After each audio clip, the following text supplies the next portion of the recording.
What's up, everybody? This is Jose from Southern Life. On today's video, airport Uber gangs, how do they work? So when I was an Uber driver, I noticed that these dudes would hang out by the airport, and they didn't seem like they were actually waiting for rides. You'd see like 3 or 4 Yukons parked there, and these dudes would sit there and play dominoes or hang out. And you really come to the realization as an Uber driver that sometimes these dudes are not actually waiting for Uber rides themselves, but they're on their phones devising some type of business negotiations. And if you've wondered, what exactly are these dudes doing at the airport? Clearly, they're not waiting for Uber passengers. They sit there with 3 or 4 phones, and there's usually 3 or 4 of them together, and they all drive the same exact cars, which are black Yukons or SUVs. Clearly, there's something sketchy going on in that situation, and there is. And on today's video, I'm going to explain to you how it works. So here in South Florida, guys come from Cuba, the Dominican Republic, and these are really poor countries. I would imagine the same thing could happen with Haitians. But what happens is usually these guys, mostly Cubans, Dominicans, or Haitians, are going to be dudes that recently arrived to the United States. Now, when they come to the United States, the first thing they want to do is take a picture and say, hey, I have a brand new Yukon, or I got this brand new American vehicle, usually a car that pays $1,200 or $1,300 a month. Because in those countries, success is measured by coming to America and buying a $1,300 a month vehicle. Of course, they never own these vehicles because they get repossessed. So the ironic thing about this is that these are guys that recently come to the United States, and then they want to flex on social media for the people back home in their countries. Oh, you know, I got to the United States, and 6 months later, I'm in a $60,000 car. I made the American dream, at least on social media. Well, it turns out that these dudes are actually not able to afford to pay off these cars. They're not able to have them, really. So 3 or 4 months down the line, they're no longer able to afford their $1,300 a month car payment. So they come to the United States, they get their papers, or sometimes they don't even have their papers yet, but the dealerships will still sell them a car. They get into this, $60,000 car, and here's this $60,000 car now with somebody who literally cannot afford to pay it. So what do we do, Billy? We got this $60,000 Yukon sitting here, can't afford the payment anymore, but you also don't want to ruin your credit. Well, homie comes up to you, a little bit more experienced, been in the United States a little bit longer, says, hey, bro, I'll make sure that your car doesn't get repossessed. Give me the car and I'll take over the payments. So now somebody else comes into the picture, and here's a dude that's going to keep your car insurance going, and they're going to keep your car payment going. And in case you ever decide that you want your car back because now you can afford it again, he's got your car. Now, most of the time, these dudes are never going to get their car back. They simply can't afford it. So now here this guy has a car now that he picked up off a dude that's only been in the country for a little bit. And he also says, hey, dude, while you're at it, create a Uber account under your name. We're going to use your car to Uber to pay the car payment, and I'll keep whatever the difference is on top of it. So the person agrees to it. Now, many times the persons that come from Cuba or Dominican Republic are actually going to want something like a 2-door Camaro or a 2-door Mustang, because they consider that to be the most American thing they can buy. So what they'll do is they'll go to the dealership with this person and say, hey, dude, I'm going to help you get the down payment or the trade-in. And of course, it doesn't matter if they get screwed or not. We actually need a black Yukon or a bigger vehicle because, you can't really Uber out of a 2-door car. So now they went from having a $30,000 to $40,000 debt to having a $60,000 or $70,000 debt. But of course, they don't care because their credit's ruined anyway. So that's one of the methods that they get a hold of these cars.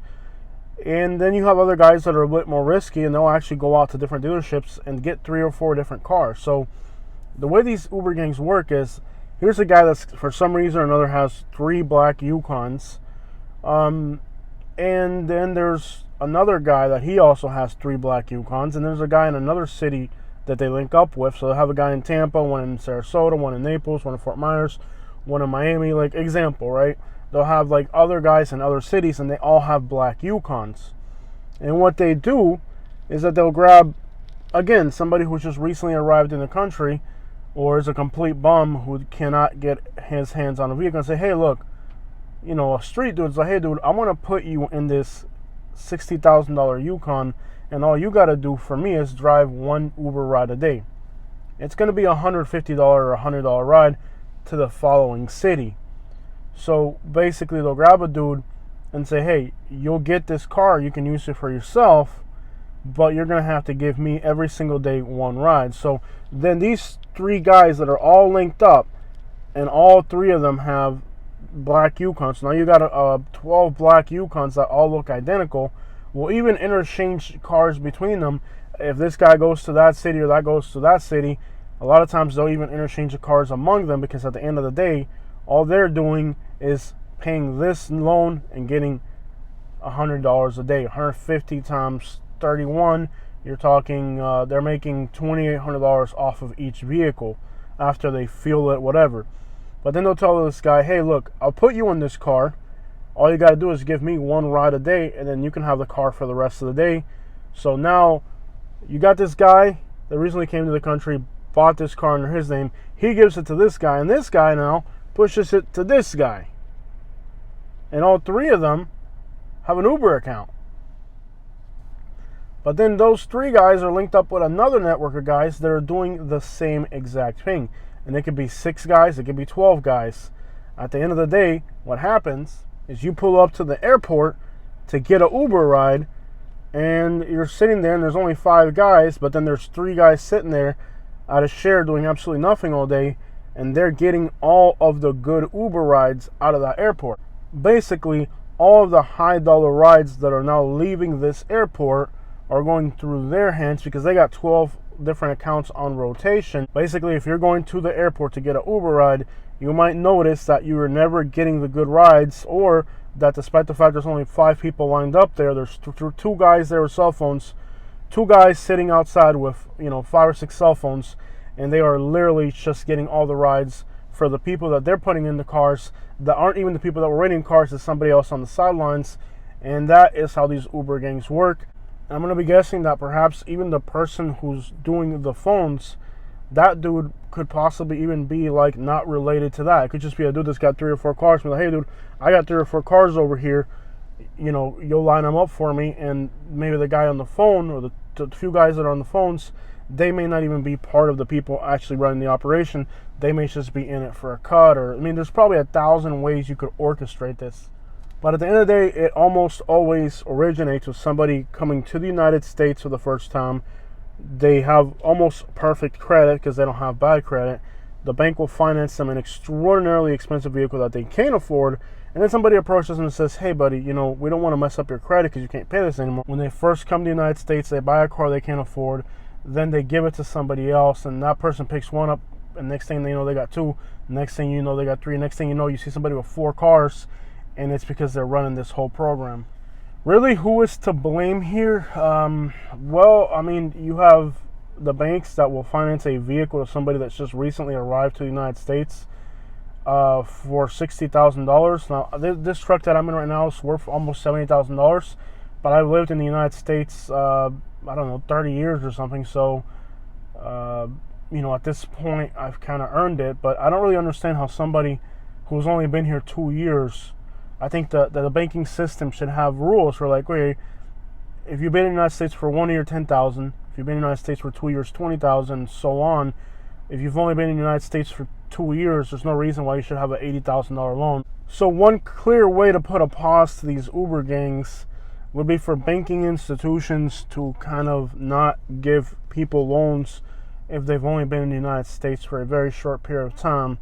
Why are you giving, if somebody just recently arrived to the United States, they have no work history, they have absolutely no credentials at all, why is somebody who's just recently arriving in the United States getting a loan for a $50,000, $60,000 car? On top of that, I guess Uber is partially responsible because Uber really does not care about the drivers. The only thing they really care about is their profits. And many times, even Uber drivers are put in dangerous situations, and it doesn't really matter. But that is how Uber gangs work, and this has been happening for a very long time. And at the core of the problem are people who come to the United States and are willing to get into a massive car loan to flex on the internet that, oh, I've been here in the United States for less than a year, and I'm already in the SRT or I'm already in the Escalade or whatever, and then those people eventually are not able to pay for the car, and then they end up kind of pimping it out to somebody who pimps it out to somebody else. And many times that process also has something to do with other types of illegal businesses. I'm not going to get into that aspect of it, but of course you would imagine that it kind of lends itself for other illicit activities as well, which we're not going to get into that. Those are airport Uber gangs and kind of how they work.